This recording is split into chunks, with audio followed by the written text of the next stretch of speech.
আপনি দেখবেন যে কোনো প্রধানমন্ত্রী আসার পরে ওই প্রতিষ্ঠানের কার্যক্রম সব স্থবির হয়ে পড়ে। জনাব তারেক রহমান আজকে ঢাকা বিশ্ববিদ্যালয়ে আসার পরে দেখবেন কোনো কার্যক্রম স্থবির নেই। আপনারা জানেন বাংলাদেশের গত 12 তারিখের যে নির্বাচন হয়েছিল, এই নির্বাচনের পর বাংলাদেশের 52% মানুষের সমর্থন নিয়ে মাননীয় প্রধানমন্ত্রী নির্বাচিত হয়েছিল।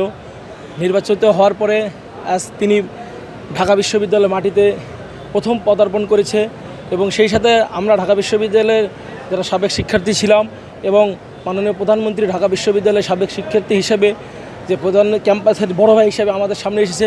আমরা দেখছি যে আমাদের বাংলাদেশের জাতীয় ছাত্র দলের সাধারণ যারা কর্মী রয়েছেন এবং সাধারণ ছাত্রছাত্রী যারা সবাই আসলে আমরা আনন্দিত এবং সবাই আসলে আমরা উদ্বেলিত হয়েছি মাননীয় প্রধানমন্ত্রীর আগমন উপলক্ষে।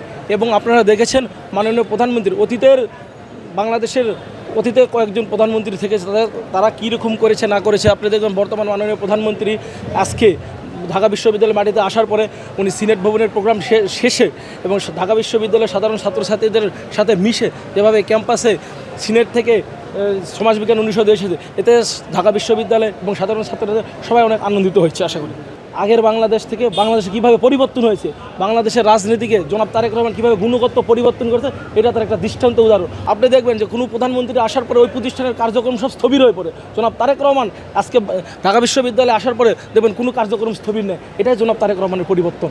বাংলাদেশ একটা আসলে ধ্বংসের দ্বার প্রান্তে ছিল। এই ধ্বংসের দ্বার প্রান্তে বাংলাদেশের যে ধ্বংসের দ্বার প্রান্ত থেকে জনাব তারেক রহমান বাংলাদেশের ভারটা কাঁধে নিয়েছে এবং আমরা মনে করি বাংলাদেশ এই 85 দিনে তিনি যত কাজ করেছে এবং আগামী 5 বছরে যে কাজ করবে এবং এটা উনি ব্যাপকভাবে সফল হবে এই আশা প্রত্যাশা করি আমরা।